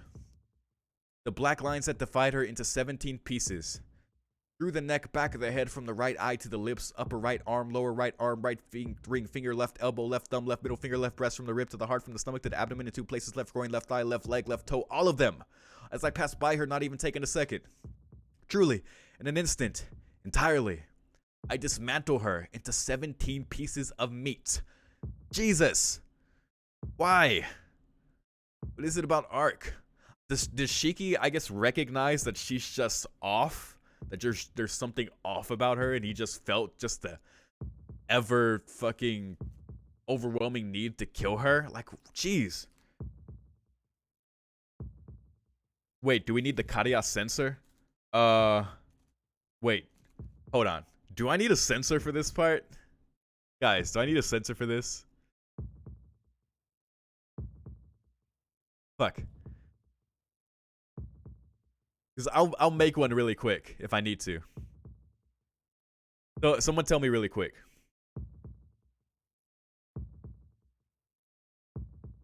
Alpha says, well, guess Ark's route ain't happening now for Ciel, as the title suggests. At least Shiki got his H scene or sorts.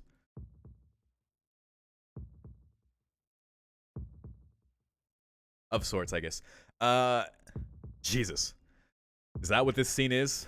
Yeah, someone let me know. Do I need a sensor for this? No? Okay. Thank you.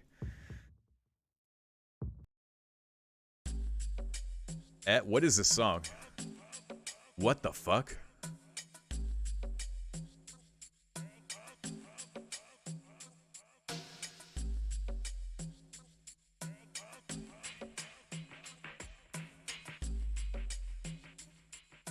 What is this song? I can hear an incredibly dumb-sounding voice. It doesn't feel like the voice is coming from my own throat. Dizziness. The minced pieces of the girl lie before my eyes. Red blood all over the wooden floor like an overturned bucket of water. There is the choking scent of blood. The cuts are very clean so her insides don't spill out. Only the color of red goes across the ground. Strange. There's nothing in the room. Jeez. I guess by definition I can't have an Ark route now, because Shiki fucking killed her. Nothing but the girl's scattered limbs and me standing there dumbfounded. What? A sea of red blood is spreading over the floor. In my hands I grip my knife, the murder weapon. She's dead. Also, we're a murderer now. Of course she is. She wouldn't be human if she was alive. Why? There's nothing to ask. I just did it with my own hands. With my own hands, cleanly and instantly, I cut apart this girl I don't even know. I killed her? Yes, there's no mistaking it. Where am I mistaken? There's no reason for me to do such a thing. That's why it's a mistake. It has to be a mistake. But I had no reason from the start. That's why it's a mistake. It has to be a mistake. The red blood flows all over the floor. Slowly, the dark red stain creeps around my feet. Surprised I lift my shoe, but I'm too late. Like coal tar, her blood makes a thread connecting the pool on the floor and my foot. It's red blood, the color I hate, still flowing even now. All because I cut her apart. It wasn't me. Yes, it has to be a mistake. You can't shaggy yourself out of this situation. A mistake. A mistake. Probably a mistake. Definitely a mistake. This is.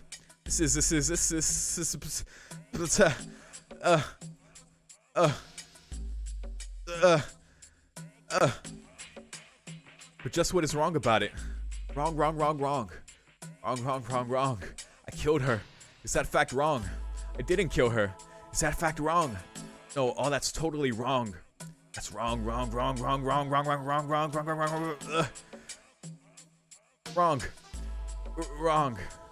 Oh no, that is wrong. I'm saying it's wrong. It can't be. It just, dude, I have fucking, my hands are actually sweating. Wrong. Wrong. I don't know her. She's just some stranger I saw walking down the street. See? Isn't that strange to you, Shiki? She's a complete stranger. Why would I have to kill her? There's no answer to my screams. Besides, the reason is clear. In the moment I saw her, I could only think of one thing. Tonoshiki wanted to kill that girl. That's what I wanted to do back then. Just that. It was all so muddy inside my head. I didn't put it in words. Wrong. I feel like throwing up. The contents of my stomach rise. The crimson is soaking into my eyeballs. I dash out. I don't think for even a moment about how I might be seen or to hide the body. I just want to escape from here. Half crazed, I flee from the unfamiliar apartment. Oh, Jesus.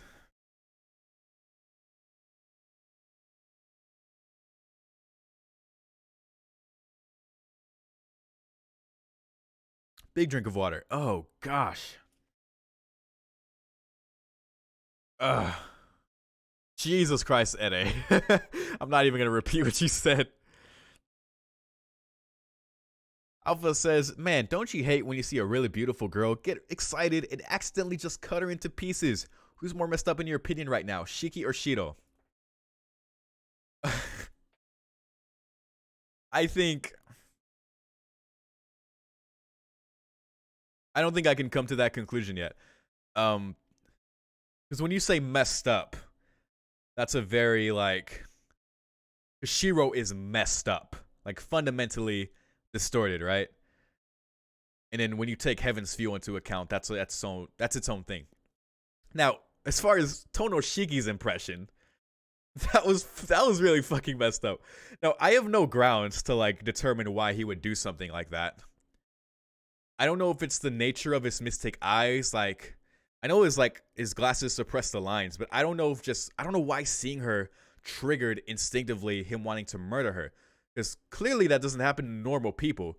So maybe it's because Shiki has the eyes for some reason he wanted to. Now I know Arc, having, she is something different. I know she's not like human. So I don't know. But I guess I'm not gonna find out this route. So that's fine. So I can't say yet. I can't say. But that was really messed up. Underscore says she was asking for it. Jesus Christ, man. Peter Worm says, I know, right? She was walking in the street. I mean, look. Alpha says, I mean, look at how she was dressed. The white was just begging to be turned. You guys are so fucked up. I know you're trolling, but holy shit. Jeez, okay. My stomach acid rises in my throat. I throw everything back up. My food, my gastric juices, everything while I cry. There's nothing left in my stomach. But my body continues to force me to throw up, as if trying to undo what had occurred and return me to my ordinary life. Pain. It hurts like my insides are burning. The tears won't stop, and my body collapses to the floor like a pile of garbage. I keep crying. I killed someone. I killed her without reason, without mercy. Like breaking apart a doll. What was it all about? Why I felt like that? Why I killed her? Even now I can't find a reason. It's a lie. No, it's too odd to be true. That thing that just happened might not be real. So this is just one of those dreams I have when I faint. It's all a lie. Besides, how can someone cut apart someone else like that with just a knife? I read it in a book once. It takes a whole day of strenuous labor to cut someone up, even when using a saw. That's why there's no way I could have possibly done such a thing with just a knife. These lines never existed in the first place. Everything was just a delusion I had fallen for. It's a lie. We are going through stages right now. Gastric juices drips over my lips. Jesus. Passing out of my mouth, dripping down my jaw. Mixed with the juices is something red. My throat is probably bleeding because my stomach keeps trying to throw up even when there's nothing left in there. Wow. This is, okay. This VN got super fucked up way faster than Fate Stay Night. Jesus. Alpha, Eda is laughing. Alpha says, people do die when they are killed, that's true. Alpha says, Nasu verse, man, we walked into hell and enjoy every minute of it. Yeah, I guess this is what I've signed up for at this point. But, I have a feeling this is just the beginning. Whew. It hurts. That's why this isn't a dream, and I'm just lying to myself. Yes, actually, I understand everything. I lusted after her. Just looking at her aroused me. When I cut her apart, it was so thrilling I almost ejaculated. Holy what? Shiki? So, okay. He doesn't realize how fucked up he is. I don't know why he's this fucked up. Because as far as Shiki understands, he lived a life where his mom died of illness. Then he was in a horrifying car accident. Then he developed a very strange condition in his eyes that kind of haunt him, having such a crazy power. His dad rejected him for 8 years. So, wait, you know, that in itself is actually a recipe for a fucked up person. But more than that, I don't believe it was a car accident. I mean, the intro scene had to have been him. But again, I might be just whatever at this point. Ede says, are we not going to talk about how Shiki dismembered a person in 17 sections in an instant? That is the mystic eyes of death perception, I guess, for you. Alpha says, when you're aroused, you can exceed all your limits. Alright, I'm done with you guys. These eyes, too. If I knew these lines could cut things apart like paper being shredded, I should have understood that even a person could easily be cut apart like I just did to her. I lived a normal life without even thinking about something like that. If I really am the sort of dangerous person who could easily kill just about anything, I should have put out these eyes or lived a life without seeing anyone. I'm sorry, Sensei.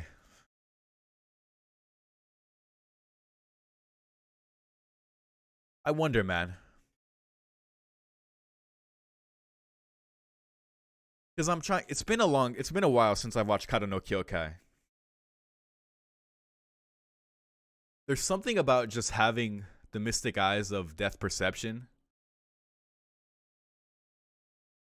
I don't know. I have to find out more about this Shiki because it's interesting comparing like this Shiki to the Ryogi Shiki. But you know, there's clear differences there, but both having the eyes, there are like fundamental similarities in I guess the effect that power has on them, but I don't know. Yeah, sorry, Aoko. We just committed murder. I'm so sorry. Not even such a simple promise.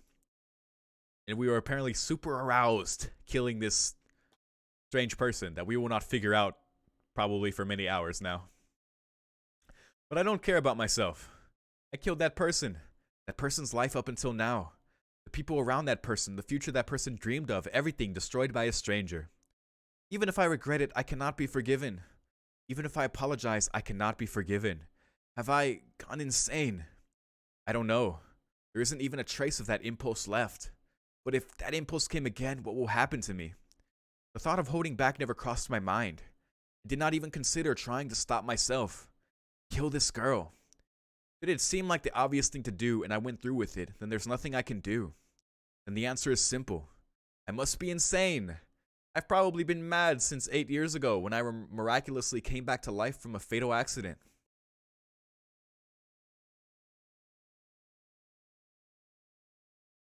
I'm cold.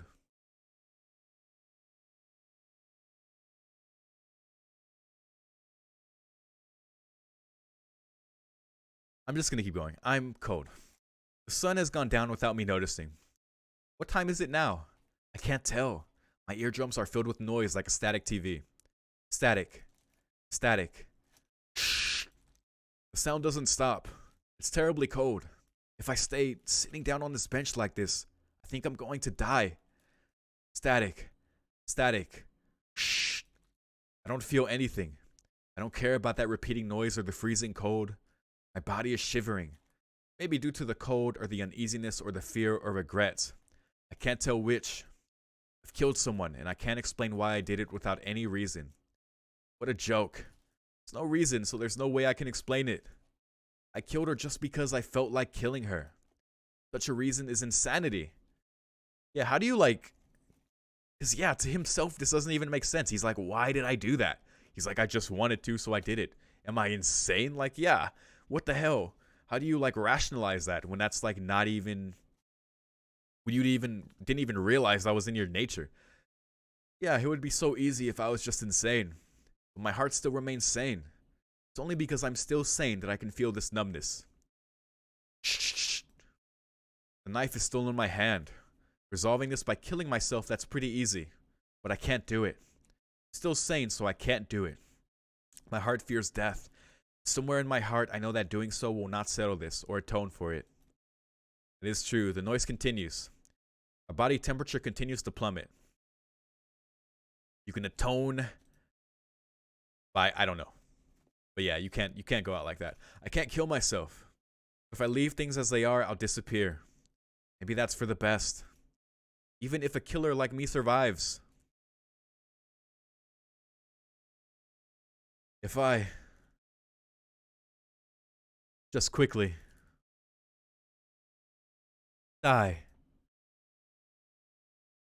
like this. Ono-kun? Suddenly my name is called.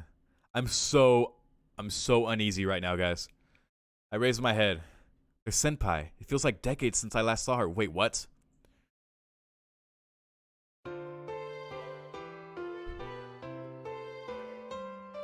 I can't look at you right now. What are you doing sitting out here in the rain? Rain. Ah, I see. That static noise up until now was the sound of rain. No wonder it's cold. I can see now that I'm completely soaked and freezing. Oh, you don't even have an umbrella. You're going to catch a cold like that, Tono-kun. Senpai's voice is so painful. It was only a few hours ago that I had last heard it, but now it sounds so distant. Tono-kun? Can you hear me? Yeah. It wouldn't be so bad to catch a cold. I just reply without thinking. That won't do. You'll catch more than a cold with rain like this, even if it is October. Her sentence cuts off as she touches me. How long have you been like this, Tono-kun? You're so cold. Senpai pulls my arm and forces me up from the bench.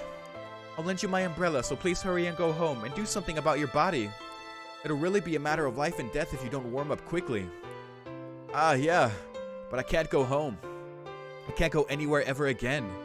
I can't go home after doing something like that. I don't think there's anywhere left where I can rest anymore. Senpai stares at me. I see. Then let's go back to my room. It's closer than your house, so it's perfect. Senpai pulls me by my arm. I can't shake her off. Can't think about anything at the moment, and Senpai's warmth is the only certain thing in this world where everything feels numb.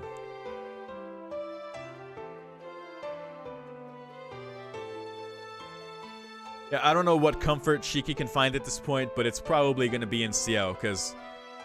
jeez, man. Senpai's room is a common one-room apartment in a two-story building. Just one really small cramped room the size of 6 tatami mats in one kitchen. As one might expect from Senpai, the room is a neat one. That trivial fact relaxes my numb nerves just a little. Here, please wipe yourself with this. She hands me a bath towel. Sorry, I don't have any clothes that fit you. Please just bear with this for a while. I'll go prepare something warm for you to drink right away. You're so nice, Ciel. Senpai retreats to the kitchen. I'm left by myself in the neat room. I've never imagined coming into a girl's room like this. Oh, and not murdering her, Shiki? Sorry, a girl's room. The room of a girl. A girl's room which I forced myself into and killed a girl in. Thank you. I feel like throwing up. In all honesty, poor guy. I don't know why he did that. I don't know why, but... and he doesn't know either, but... yeah. Jeez. Such a place. I have absolutely no right to receive Senpai's hospitality here. Thanks for waiting. Here you go. Tono-kun. You've got to wipe yourself down quickly. Senpai scolds me as she begins to rub my head with the bath towel. See, your shirt is all soaked too. You've got to take it off. You might catch pneumonia like this. A very fierce-looking senpai undoes the buttons on my shirt. Suddenly, her fingers stop. Senpai takes a long, hard look at my chest. This is a healed wound, isn't it? Ah, that's right, our scar. Ah, she must be surprised to see the old wound on my chest. The burn-like marks are right in the middle of my chest. She might be surprised at seeing them because she didn't know. Yeah, they're fine. It's already been 8 years. I see. Thank goodness. If this wound was the reason you're acting funny, I'd have to take you to the hospital right away. Senpai gives a faint, soft smile. A twinge. When I see her smiling face, my chest hurts. It's alright. I can do it by myself, so leave me alone. Okay, I'll bring you some tea then. Oh, if you take your shirt off, please use that sheet there and warm yourself. I wipe my trousers with the bath towel, but even so, my trousers are still wet. The sheet is going to get soaked if I cover myself with it. I take off my shirt and wrap the top half of my body with the towel. Ah, are you finished wiping yourself? Then let's have some tea. Senpai sits down holding a tea set. Please sit down too, Tono-kun. I can't calm down with you standing up. Do as I'm told and sit down. Senpai pours some English tea and hands it to me. Neither of us say anything. Senpai drinks her English tea as if she doesn't notice my presence. Following Senpai's example, I drink some as well. It's hot. So hot that it hurts my tongue. The warmth puts a pulse into me. Feels like my heart, brain, and all my other organs that stop begin to move a little again. Senpai says nothing. It's not long before the teacup is empty. Senpai naturally refills the cup again with more. Ah, I get the feeling that I have to say something. Tono-kun. I recoil in shock. I'm going out for a bit. Can I count on you to look after the house? Yeah, that's fine. Alright, then I'll leave it up to you. I'll be right back, so don't do anything funny. I wonder how serious she is. You don't even know, buddy. I don't even know, but I kinda know. Smiling as she speaks, Senpai leaves. I'm alone again. The warmth of something I'd felt up to a moment ago is quickly cooling down. Senpai didn't ask me anything. He takes a person like me into her room and looks after me like it's the natural thing to do. Though I didn't notice, the warmth of the tea, the neatness of the room. What is many, many times more comforting than those things is having someone beside me. Kuh. My chest hurts. A little while ago, I preferred to be alone, feeling nothing. But now, I become uneasy just by her absence. I want to scream like I've gone crazy. What arrogance. I'm a murderer after all. I don't have any right to Senpai's kindness. But I'm selfishly wanting Senpai to quickly come home. Oh. That was fucking fast. Alva says I need to rewatch Kara no Kyokai. I was planning to do it with your reactions, but the channel got taken down before yeah, man. I have all that footage still intact. I just have to re-edit, render them, and post them somewhere. It's just finding the right site to host them on is weird. BitChute is okay, but I'd rather they be unlisted. You know? Nidanal says maybe Shiki going home by himself while sick was a bad idea. Ede says, so are we actually in the Ciel route? Well, Ark is dead, so I suppose that's how it is. Probably. Ede says, Shiki, the lady's killer, everyone. He just needs to go to their room. Hey, yo. I'm home, Tono-kun. Thanks for looking after the place. Senpai. Seems Senpai has bought our... Dude, Ciel is our Shiro. We are Sakura right now. She is our Shiro. There are several plastic bags hanging from her hands. Let's see, please wear this for now. It's cheap, but it's better than wet clothing. By the way, the bath should be about ready now. Should feel a bit better after relaxing in there for a while. Eh? Senpai neatly prepares everything. My change of clothes, a bath, this person is... Even though there is no need to do so for a person like me. It's okay, Senpai. I'm going home. I can't cause you any more trouble. What are you saying, Tono-kun? You said you can't go home, right? I've already bought food for 2, so please take responsibility. Responsibility? Senpai? Please warm yourself up, eat dinner, and get yourself together before you go home. If you just go home with a face like that, I'll be so worried I won't be able to sleep. Ow, she really cares. My chest hurts. Happiness. I'm so happy I'm about to cry, but on the other hand, I'm in fear of her kindness. Why? Yes? What is it, Tono-kun? Why do you go so far, Senpai? I don't have any right to be treated kindly by you. I killed someone. I can't have someone taking care of me. I'm hopeless. I made a very big mistake just then, and I ran away without taking responsibility. I was even considering just dying, trying to cling onto senpai. That's sin, a life I took with my own hands, trying to make it something that didn't happen in my mind. The mistake I made is unforgivable. No, I don't think it should be forgiven. That's why I'm hopeless. I have no right to be treated well by you here, senpai. Senpai sighs. Seems you're convinced that you're a bad person, Tono-kun. She answers simply. Senpai grasps the truths lying deeply within me. Grasped. But that just shows you have no confidence in your own actions. You know you made a mistake, but you don't understand whether it's good or bad. That's why you have no choice but to drive yourself into a corner until things become clear to you. Oh, that's... I don't know. But yeah, I am taking in the fact that I did it, yet I still don't understand why. Killed someone, and that makes me a bad person. Maybe I've just been forcing myself into the role of a villain as I try to confirm where my sin lies. I don't know what your mistake is, and to put it bluntly, I don't care. Say you don't have no right to kindness. That's just your point of view. I'm not being kind to you for your sake, so please don't worry about it. Oh, is that right? Well, I mean, I'm doing this because I want to. It has nothing to do with your circumstances. Maybe a bother to you, but please just think of yourself as having been caught by a mean-spirited senpai and give up. Fair enough, I guess. Saying this, senpai smiles. That soft, protective, faint smile. I can hear the sound of rain. In the end, I couldn't shake off senpai's kindness after all.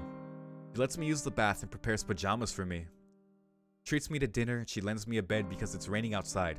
I'm about to go to sleep like this. My throat feels blocked. Senpai has taken care of me so much my senses feel numb. This is my favorite song, by the way. I love it. During dinner, she spoke cheerfully like she always does.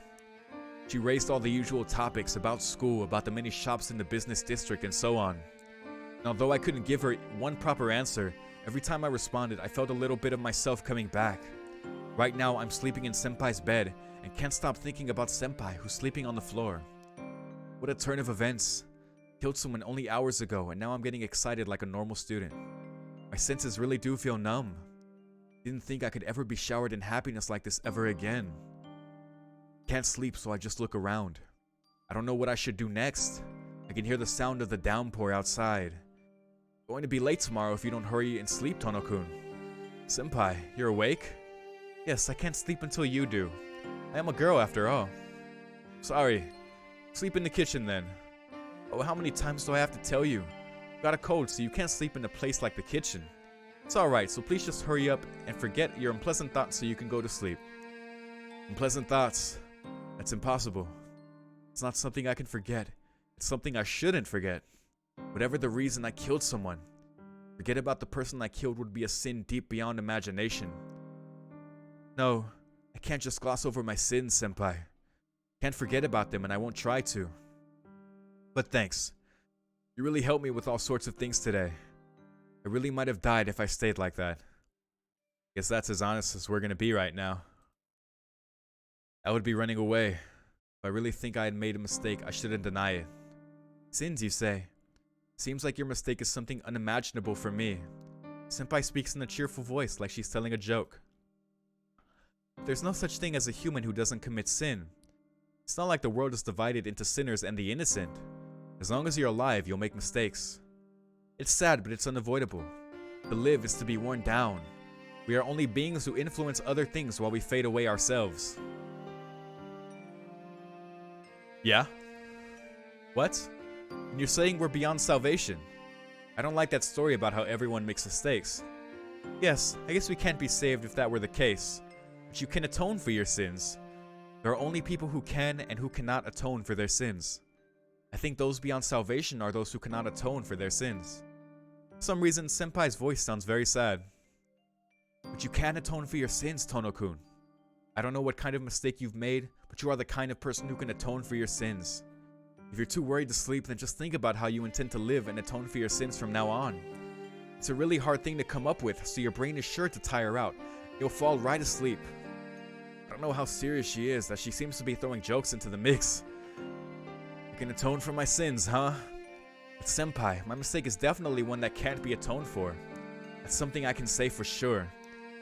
Ha, that's right. No matter what form it takes, sin cannot be atoned for. If you injure someone, the sin is not gone even if you heal the wound, is it? No matter how hard you try, you can't erase the mistakes you've made. I think atoning is not about the results, but about the process. That's what I mean by those who atone for it and those who don't. That's why you're the kind of person who can atone for your sins. I don't understand. I'm a terrible person. Not the great person you think I am. I can easily see that. I was really moved just then. You have a terrible wound on your chest, right? Eh? Yes, but what about it? You must have had a serious accident to get a scar like that. Scars tend to distort your mind. A wound that size which doesn't disappear is a little out of the ordinary. But you're a very natural person. Anyone with that kind of wound who can lead a normal life can be proud of his own strength. Must have had a very proper childhood. Satisfied, Senpai concludes her musings and falls silent. I can hear her even breathing if I strain my ears. Are you asleep, Senpai? There is no reply. I can only hear the sound of the rain from outside. Atone for my sins, huh? Punishment to fit the sin I had committed. I guess they'll find the body of the girl I had killed tomorrow, and there will be a new serial killer story on the news. Can't even begin to count the things I'll lose when that happens. It'll be trouble for Akiya for sure, and I'll never be able to talk to Senpai like this again. But if that would atone for my sin, then I have no choice but to accept it. If I can atone for my sin with that, then there might be salvation somewhere. I feel a little sleepier. I don't know about tomorrow. I don't know, but if I can be forgiven, till the moment my sin is discovered, till the moment I'm confronted with my sin, I wish I could keep living this kind of life.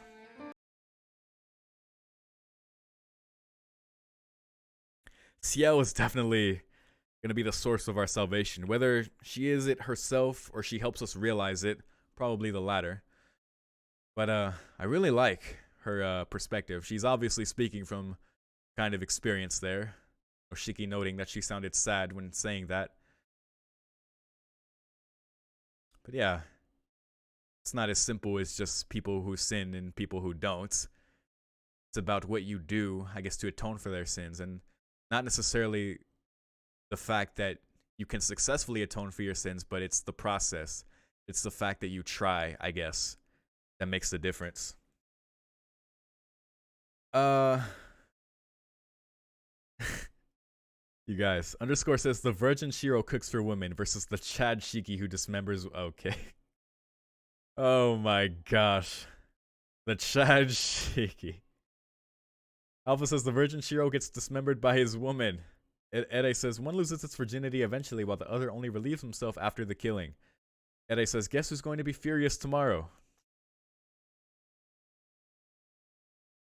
I'm looking forward to what the result of this killing is going to be.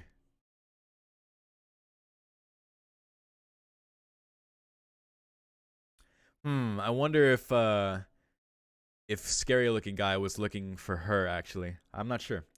Alpha says YORO will never let this happen ever again because of this chat. This is actually entertaining, but you know, yeah, this is probably the only time I'm gonna go live playing this game. Ade says that's hell Yo's walking into. Alpha says, and again, I haven't seen the Discord, which I assume is many times worse than this. Actually, Discord's, well, it's only sometimes degenerate, but it's not as bad as you would think. Ade says, Ciel kind of talks like an old man. Not that it's bad though. Seems like she has a lot of experience. Yeah, that's definitely the vibe I'm getting to, Ede. And Computer Worm says, the truth is, it wasn't the guy outside that is voiced by Joji Nakata. It was Ciel. Sorry for what I just made you imagine. Ciel is Joji Nakata. I love you guys. Foomp. Shh. There's a noise coming from nearby. I don't feel like waking up at all, but I lazily open my eyes in reaction to the noise. Senpai, do I have to cut the stream here? Okay. Actually, it's coming up on 2 hours here. I'm pretty sure I can show this on YouTube. But it's coming up on 2 hours here, so I'm gonna go ahead and take this opportunity to end the stream. Thank you guys for tuning in. I very much appreciate it. Maybe next time I can push for 3 hours, especially if I divide the recording sessions. because I'm posting these toward the end of the week. So maybe if I were to do like, I don't know, an hour and a half and some change beginning of the week, and later in the week I do more. Yeah, maybe I can push out 3-hour parts like I did with Fate Stay Night. Obviously, it's more difficult for Tsukihime because I don't get breaks through voice acting, so I'm needing like water breaks, and it's just it's a little bit harder, especially with my allergies. But I'm having a great time, man. This fucking stream, this part was crazy. First of all, the howling scene, the creepy ass guy looking for whoever. Maybe he was looking for Ark. I don't know. That whole scene with Shiki just wanting to kill Ark immediately and doing so. It really makes me wonder how the Ark route is going to go. Yeah, and I have so many questions, man, about Shiki, about Ciel, about Ark that I won't get answered until I do her Ark after this, of course. No pun. Alpha says, no, don't worry, no Karya needed here, I think. Well, that's good. I'll find out next time. Ede says, what the hell, girl? Yeah. Yes. Changing scene next time. So that's it for now. Once again, thank you all for watching. And I see you next time.